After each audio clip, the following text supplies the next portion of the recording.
Hello and welcome to episode 43 of Let Them Eat Cake. My name is Jack. My co-hosts are John and Ace. Today we will be continuing our discussion with Sino Talk from last episode. We dive into the South China Sea, territory disputes and more this episode. But before that, just like always, let's get into some headlines. We have a weapon more powerful than the British Empire, and that weapon is our refusal to bow to any order but our own, any institution but our own.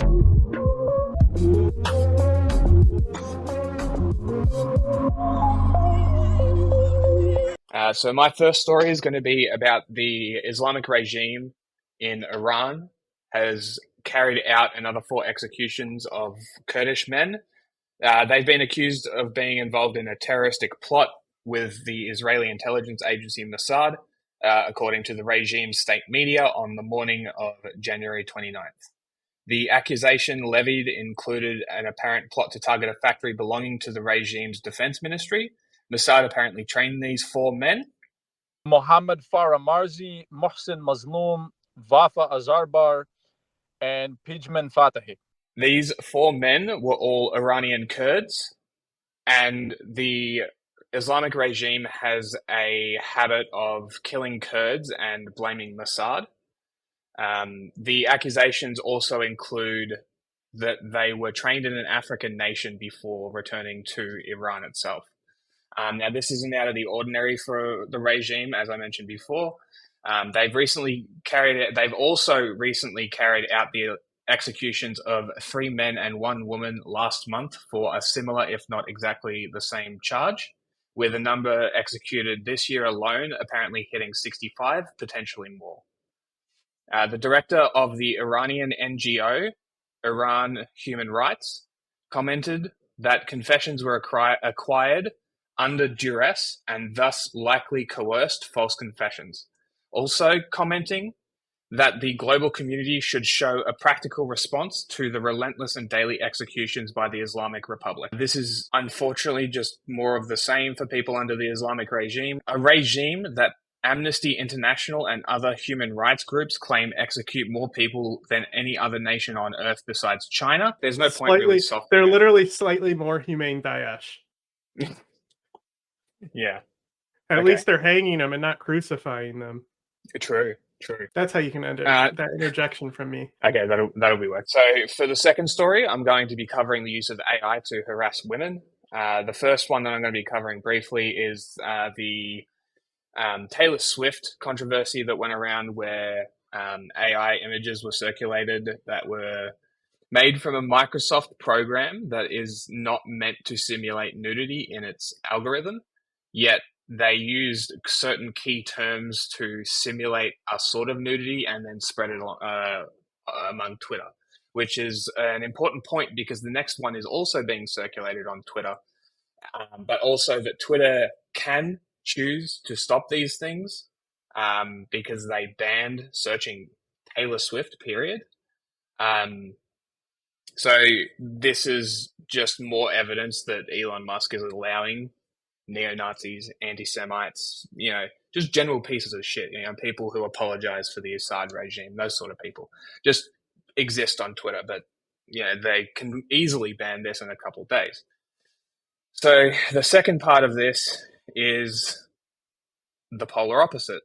The second story is about a new account that popped up on Twitter called Dignify, spelt basically dignify, but the last bit is AI because it's an AI being used to put clothes back on women, which is a funny idea, but then you have to realize that it's still taking the likeness and the image of these women who have chosen to put it up on the internet like this, and then taking their agency from them and projecting your perversions, fetishes, whims, whatever you want to do, however you want to phrase it, projecting them upon these women. And this is as much of an issue as the AI taking clothes off women. So the account was originally shared by notorious fascist and one of the primary voices in the anti-trans movement, Jack Posobiec, basically unleashing this algorithm onto his 2.4 million followers. So even if you say, oh, it's not harassment, he gave it to 2.4 million people that follow him. So you can imagine what these kind of people are going to do with it. And nobody's going to do anything because they don't care about sex workers to begin with. Well, yeah, You exactly. can And harass them all you want, and people think it's justified always. Exactly. And it's like the main thing that I want to get across here is that this remains a violation of privacy, even if the argument is, oh, but we're putting clothes back on them. It doesn't matter. It literally does not matter. They have not given you permission to modify their images. Them posting them, it's still their image. This is, I don't know how this is so hard for people to understand. So it takes the agency away from these women, and it also, and it inserts yet another power dynamic into this equation where people are just trying to get away from those things. So ultimately, the story is about protecting the autonomy and agency of women. If you care about that, then share the story. Nobody's picked it up yet because it's literally brand new. There's one article on it. So, this needs to be spoken about. And the U.S. just passed a bill called the Defiance Act that's protecting specifically against AI sexually explicit images. It's tacked onto an existing revenge porn law. Mm-hmm. So there's not really room to insert this into the revenge porn law. But I think if you just change the wording on that law about using like images of somebody's likeness to harass them. Yeah. And that would even classify like people who screenshot your pictures and like use them as like insults is still using your likeness. How do we feel about the guy who goes, this is what you would look like as Black and Asian? It's like a meme page that always responds. I won't even lie. It's kind of funny. But, okay, I agree it's funny, but to be consistent would also be impacted. Just for consistency's sake, right? He's funny, but he should be clamped down on too. Yeah, like if he's gonna do it, message the person, ask him. Most people will probably be like, "Go for it." I don't think he's using AI, like no. So it's like, is it just AI that we're talking about here, or like people actually going through the work of like using Photoshop to do stuff? Maybe he is using AI. Who cares? Either way, there needs to be restrictions in place for AI in general. Now, normally we do underreported stories. This is obviously not underreported. So, as everyone has heard by now, the very well televised American strikes on Iranian proxy targets inside the territories in Iraq and Syria are being conducted. They're ongoing. This is a response to an Iranian proxy group that killed 3 American soldiers and injured about 30 just a few days ago, 5 days ago in late January. The attacks occurred in an area I've coined the Golden Zone, and it's basically this area between the Iraq and Syrian border where strikes happen constantly. I always talk about, people are like, what about bombing Iran? And I'm like, we bomb Iran like once a week. And it's in this golden zone. You never hear about it because nobody cares. Iran doesn't care. The US doesn't care. Nobody reports on it. But recently, they thought it was originally connected to Kataib Hezbollah, not to be confused with Hezbollah in Lebanon. This is originally a Saddam resistance group.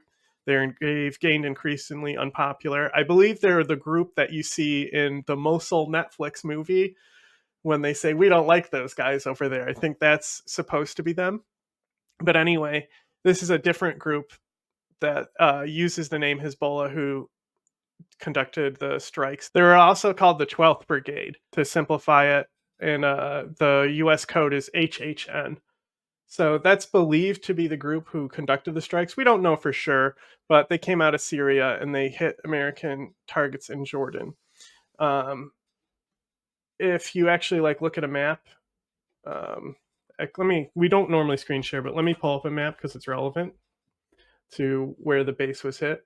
See, this is the Tower 22 right here. It's right on the border. This region right here is what we call the Golden Zone. Literally right here, this road that connects in from Iraq and Syria, that's where all the strikes always happen.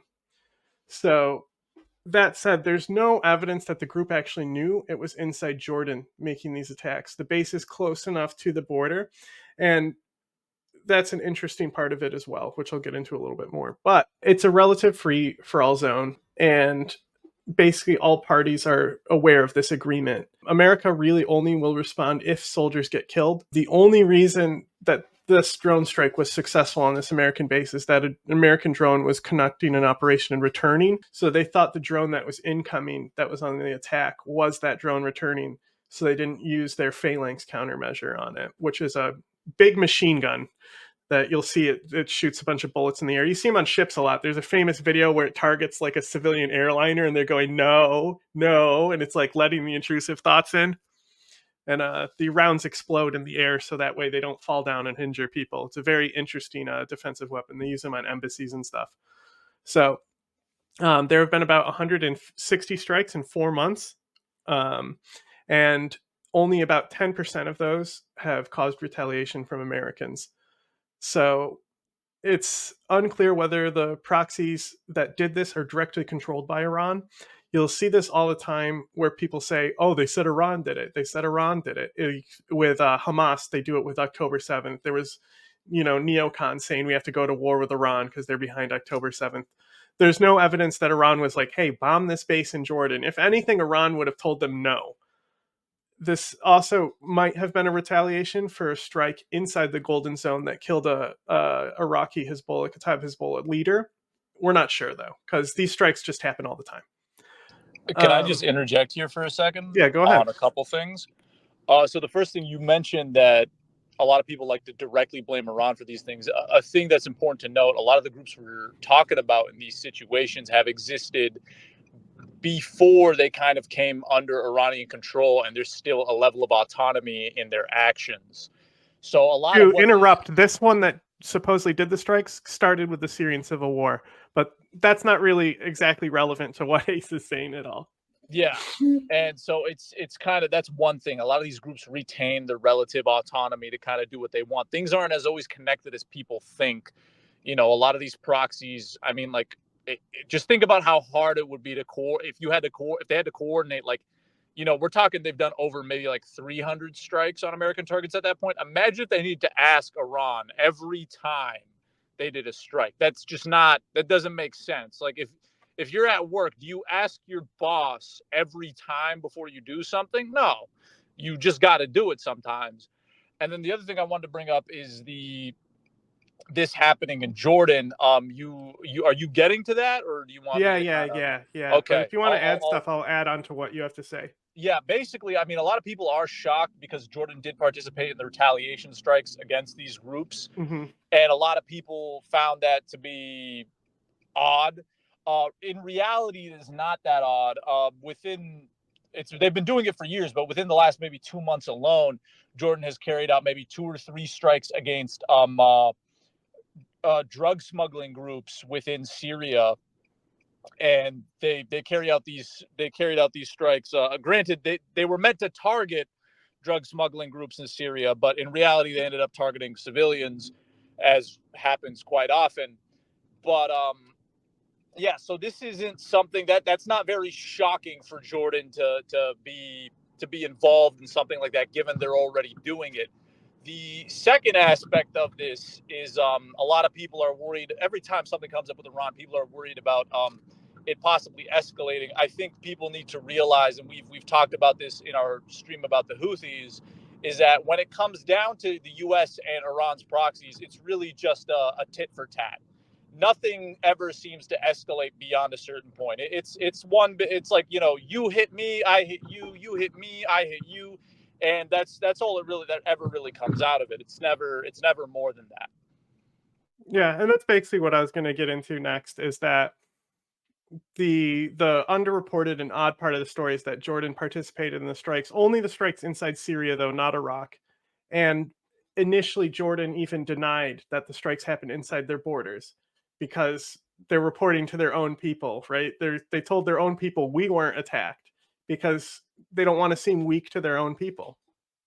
So they can also lie to them saying, nah, we didn't bomb them. They might tell them the truth, they might not.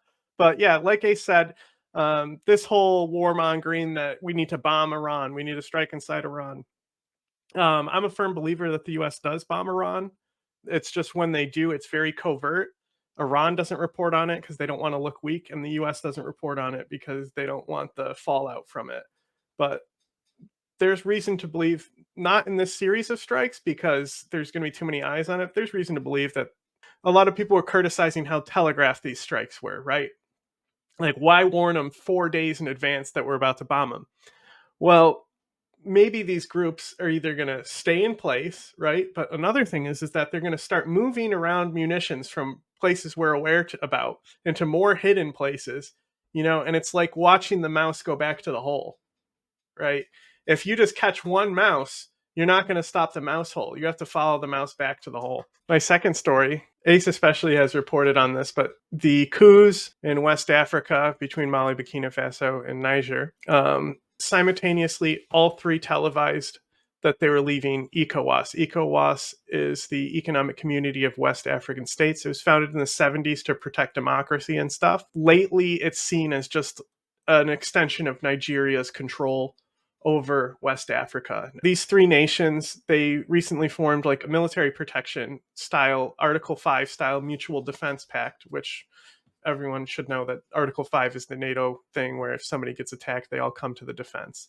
All of these states have been dealing with an insurgency by ISIS, and so there is reason for them to come together. We also, in a upcoming episode where we talk to private military contractor, we talk about this federation being formed in that episode that was filmed a little while back. So what's important here is the coups. They're even in the videos, you'll see them flaving all three of the country's flags and then a Russian flag. So they keep on linking this to be Russian backed, Russian this, Russian that. And again, just like Iran, you need to calm down. Sure, it's Russian backed, but what they're also rebelling against is the Western flawed democracies that have been in place. Young people have been increasingly disaffected by these regimes. I think some of these juntas made great arguments saying like these countries are supposed to be democratic, and they mentioned a certain country as a dictator for 40 years. It's not actually democratic. I think Mali was one of the more democratic ones. No, it was Niger was really democratic. It was considered one of the jewels of democracy in West Africa. So these young people who are going to be more radical and more eager for change, and as we've said multiple times, Africa is a huge young population, and it's something that needs to be paid attention to because it's going to change the dynamics of the continent.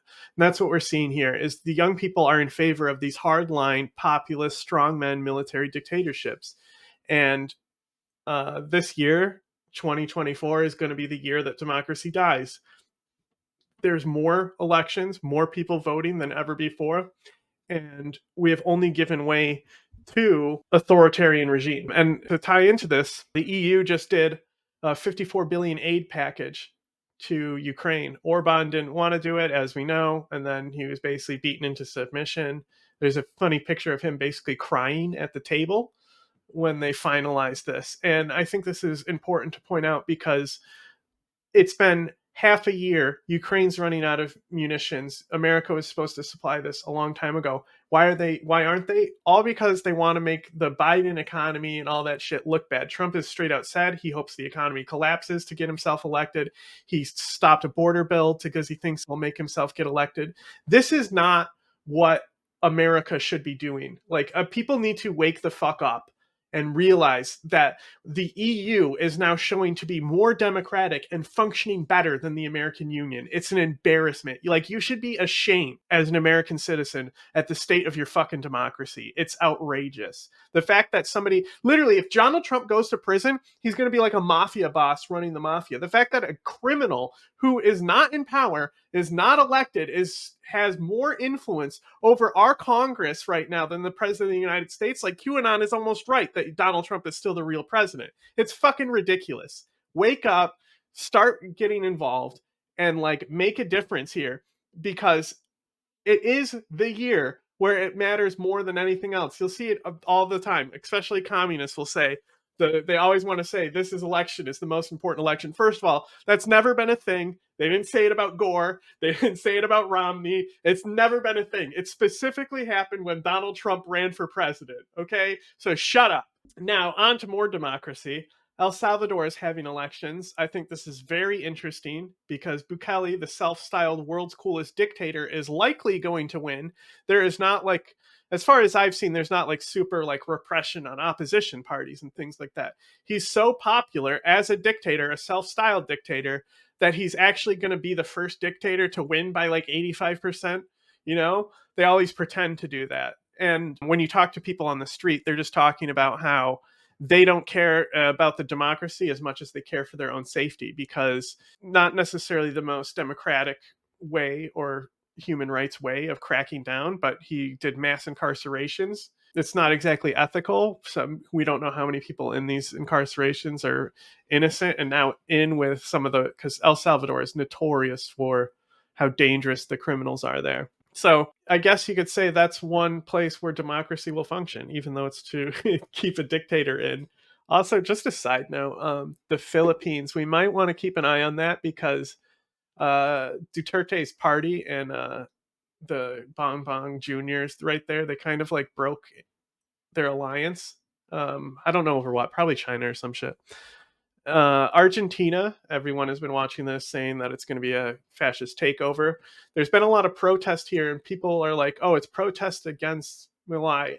But I want to point out that the omnibus bill that he's passing is still going to the lower house. The lower house did vote for this. It's not just him running the country. It's still, it would be like protesting against our omnibus bill that Biden passed, you know? So I think that people who are left wing are just angry that he's elected, like how we would be with Donald Trump in the past. But should be clear that it's not exactly like him being a dictator and forcing this bill in. Their democracy is still functioning as it should be. What's interesting is they asked him if there was a plan B if the bill doesn't pass, and he said there is no plan B. And to wrap up, I just wanted to highlight if you it's a video by Sky News that they just put out. So if you go on YouTube, it's how Brianna Ghey was lured to her death. This is the trans teen who was stabbed to death. So it's like a quick 3-minute story. It's very interesting because they basically use signal intelligence, open source intelligence, and all this stuff to piece together everything that led up to their death. So they show her on CCTV. They have the text messages. They show how everything went down, and it's really sad because she's like because she's has anxiety and stuff. She's like on her bus, going there to an hour from her death, texting her mom how she's on the bus alone and she's really nervous. And the mom was like, "You're doing great. Like, good job. Like, you can do it. I believe in you." And like I just like imagine the mom like looking back at those messages, encouraging her daughter to like be brave and go out, and she ends up getting stabbed, I think over 20 times with a large hunting knife. And so I mean the case is still ongoing, but it's pretty much, as far as evidence goes, they have everything to convict these two kids that killed her. So I think if you care about trans rights and what's going on in the world with trans representation, you should go to Sky News, check out how Brianna Ghey was lured to her death. That's the name of the story. And with that, I'll pass it on to whatever Ace wants to talk about now. Alrighty, on to the Congo. So where the March 23rd movement, or the M23 rebel group, has made significant gains in the area over the last 2 days.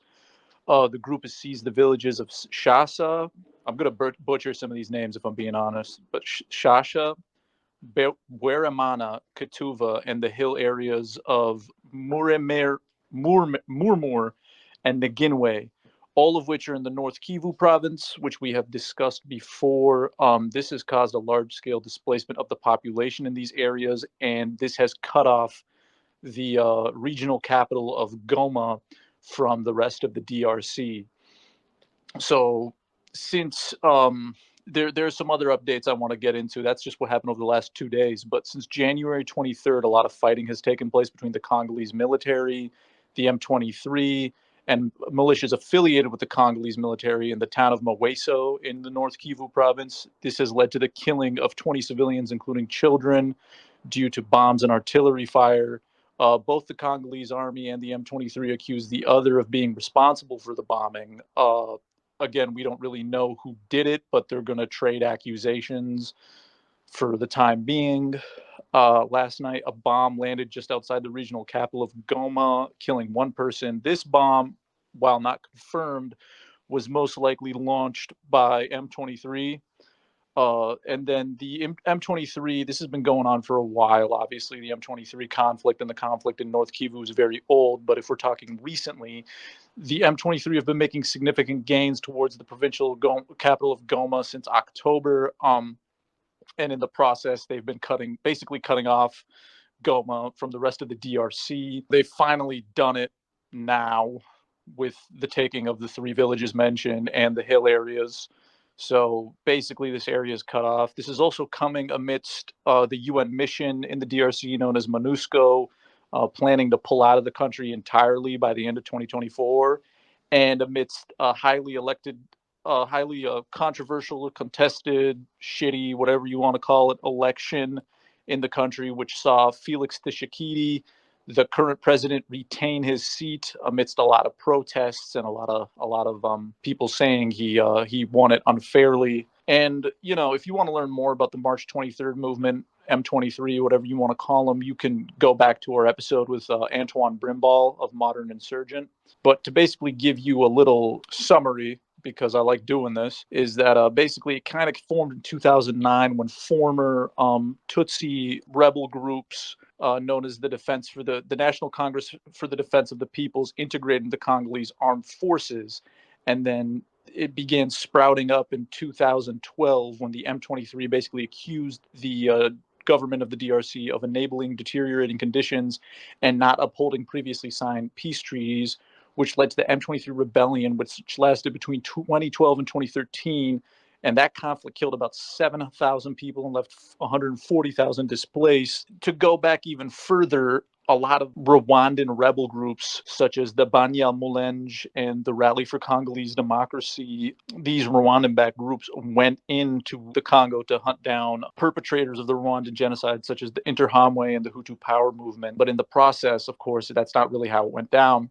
They actually ended up just killing a lot of Hutu civilians. And the M23 themselves are primarily made up of ethnic Tutsi, who were the victims of the 1994 Rwandan genocide, and that is the ethnic group of the current Rwandan president, Paul Kagame. The M23, as far as we know, has been accused of being supported by the current Rwandan government. Rwanda viciously denies this, despite there being a boatload of evidence to suggest that they are, such as photographs, the import-export of cobalt that occurs in Rwanda. It's one of the world's largest suppliers of cobalt, and it does not have a single active cobalt mine. And yeah, that's kind of the little summary of it. If you want to know more, like I said earlier, we do have that episode with Modern Insurgent up where we go into it in more detail. But yeah, that's what's going on there. Do you have any questions, John? Well, I also wanted to comment on quickly about Palestine and how a bunch of countries withdrew aids to the UN organization that was basically in charge of feeding people, because 3 people were linked to October 7th out of like 13,000 or something that work there. I don't, how do you feel about that? I think it's a pretty stupid move. Mm-hmm. Yeah. So Netanyahu agrees, apparently. He asked people not to do it. He said that it's a bad idea. And I think a big part of this has to do with the ICJ ruling. They said that Israel needs to take charge of making sure aid gets to more people. So now Israel is going to have to pick up the slack of that group being defunded, and it's going to put more pressure and more resources that are going to be taken away from their military campaign and put into this. So, conspiracy theory, maybe some of these countries did it on purpose, because you can't go against Israel because there's a large percentage of the population that's pro-Israel, like in America. It's just bad.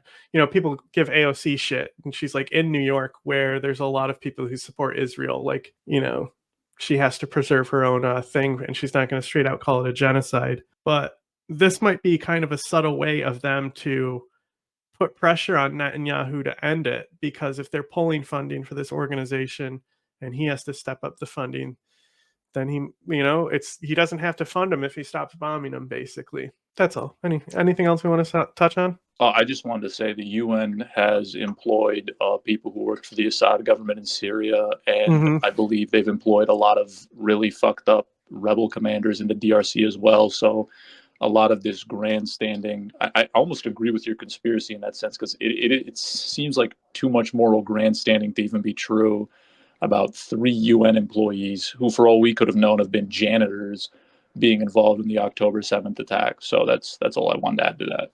Mm-hmm. All right.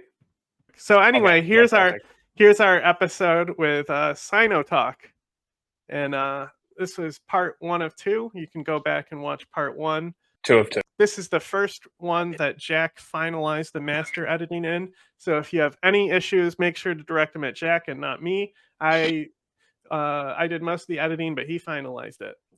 Okay. It was 2 of 2, but I said it, so you can just leave that in there. That'll be fine.